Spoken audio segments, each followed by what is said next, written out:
If your coaching business is feeling hard or exhausting or just like it's just literally never going to work, I'm here to tell you why. You are doing one or all of the following. First, you're trying to help everyone. Second, you're trying to be everywhere. Or third, you're trying to offer too much. But I have good news. You can stop. So in the next few minutes, I'll show you exactly what to stop doing and what to change. So hi, I'm Christie Mims, the founder of Coach Pony. We help coaches get paid to coach. And today I'm here to help you get your next paying client. And hopefully, I hope what I'll share will also make your life just a little bit easier. Here is what I see over and over again. You became a coach because you're really good at it. You know how to help people and you love doing it.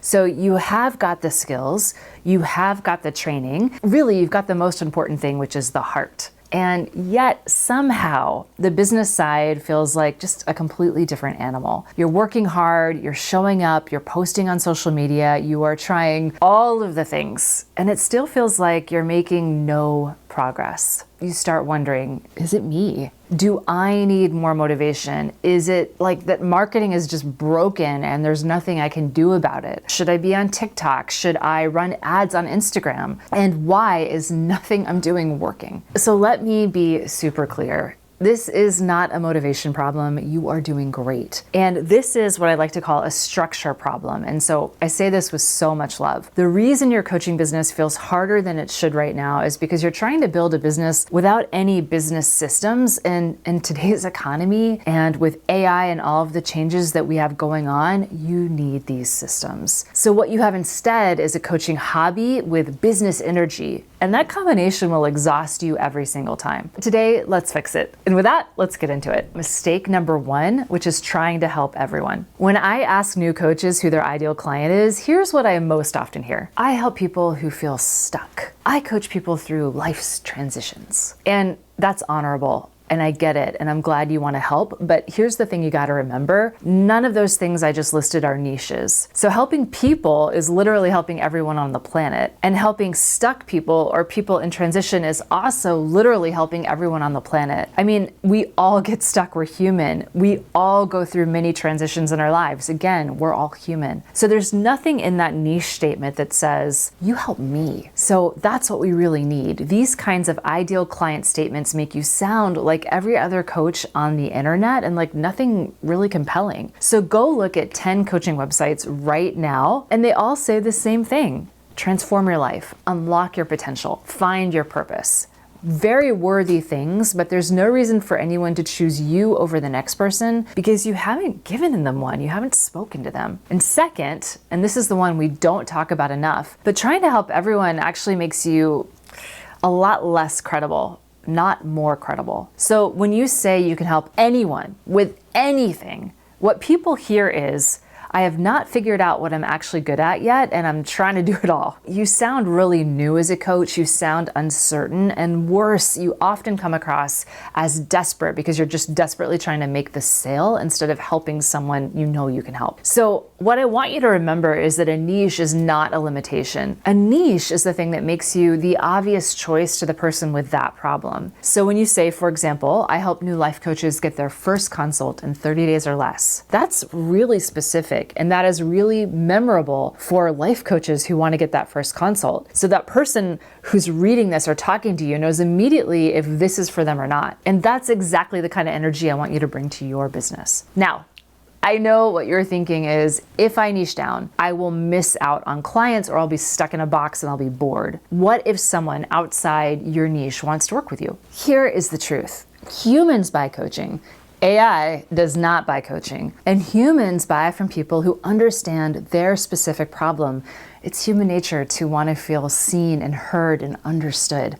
And if you can do that, people will listen. So if your coaching business feels hard, ask yourself, do I have a niche that someone could repeat back to me instantly? Or do I have a niche that someone understands the first time I share it with them? So if the answer is no, that is where you start today. Now, let's get to mistake number two, trying to be everywhere. Let's be honest. How many marketing channels have you tried already? Have you tried Instagram, Facebook, LinkedIn, TikTok, YouTube, a podcast, networking events, writing a blog? Maybe all of them all at once? And how exhausted are you? So here's the pattern I see. A coach starts on Instagram because someone told them that that's where the clients are, or their feed has convinced them that that's the only way to go. So they post a few times a week for maybe 3 weeks and nothing happens. So they panic and they jump to LinkedIn because someone said, oh, I got a client from LinkedIn. So they post there maybe once a week for a month or 6 weeks and still nothing. So they panic again and they hear someone else say, oh, my podcast is working really well. So they try a podcast. They make a couple of episodes, but still no clients. Then they hear that TikTok is doing really well. So they start making 7-second vertical videos, and you see where this is going. 6 months later, they are on 5 platforms very inconsistently, posting intermittently, completely burned out with 0 clients to show for it and just feeling like a failure. And so the problem here is not the platforms. The problem is that you as a coach are spreading yourself so thin that you cannot possibly get good at any of these particular platforms. So the thing that I want you to understand is that as a solopreneur, marketing is not about being everywhere. That's impossible. Marketing is about being so good in one specific place and really building traction and credibility there so that the right people find you. So here's what I want you to do. I want you to just pick one marketing channel, just one. But here's the key to doing this. Please pick one that you actually like or think that you might like. So not one that your business bestie told you to use, not the one that some guru told you that is the secret to success, but pick one where you genuinely enjoy showing up. Because here's what nobody tells you. The best marketing channel is the one you will actually stick with. Consistency beats strategy every single time. I have seen coaches build 6-figure businesses on Instagram. I've seen coaches build 6-figure businesses on LinkedIn. I've seen coaches build 6-figure businesses with nothing but a strong referral network. So the common thread here is not the platform. The common thread is that they showed up consistently for long enough that their audience was able to find them. They were able to stand out in a sea of noise, be a bigger fish in a smaller pond. So that's why I want you to pick one. Delete the apps that are stressing you out. I give you permission to do that. And I want you to give yourself permission to be great at one thing instead of super mediocre at 5 things. All right, with that, let's get to mistake number 3, which is trying to offer too much. This one hits really close to home. When I started coaching over 14 years ago, I was terrified of losing a client. And my solution to that fear was to offer everything. One-on-one coaching in big packages, a 90-minute coaching session, 2 60-minute coaching sessions, a VIP day. I had way too many offers. And let me tell you how that went. I was bad at selling them. I was bad at selling all of them. Every sales conversation was confusing for me and confusing for the client. I would bring up one offer and then get confused if they had questions about why they should do a big package versus a 90-minute session versus a 3 60-minute sessions, et cetera, et cetera. And I struggled to explain why the offers were different, and I would explain, one or the other badly. And that made me seem not credible and not trustworthy. And it was a mess. And the reason it was a mess is because I was trying to solve a fear problem with an offer problem. When you have 0 clients, it is terrifying to think about saying no to anyone. What if the next person needs something that I don't offer?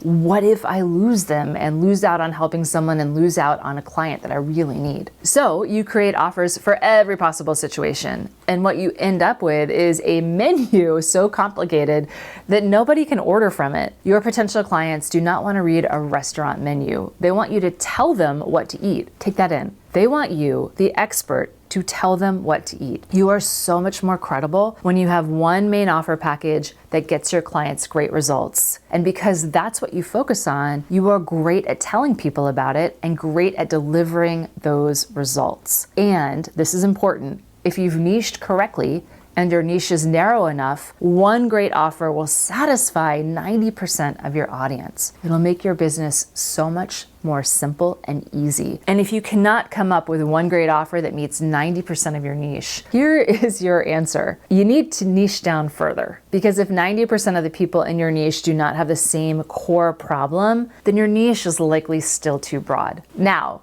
When you have one clear offer for one clear person with one clear problem, two magical things happen. So first, you get really good at selling your offer because you're selling the same thing every time and you're really confident in yourself and what you're doing. And second, people start referring clients to you because they can actually explain what you do. So if your coaching business feels really hard right now, especially in terms of getting people to say yes to hiring you, look at your offers. How many do you have? So if it's more than two, you're likely making this much harder than it needs to be. And my advice is to pick one offer that's your flagship that satisfies that 90%. Get really great at delivering it and talking about it. And over time, you can expand and the other offers can come later. Okay.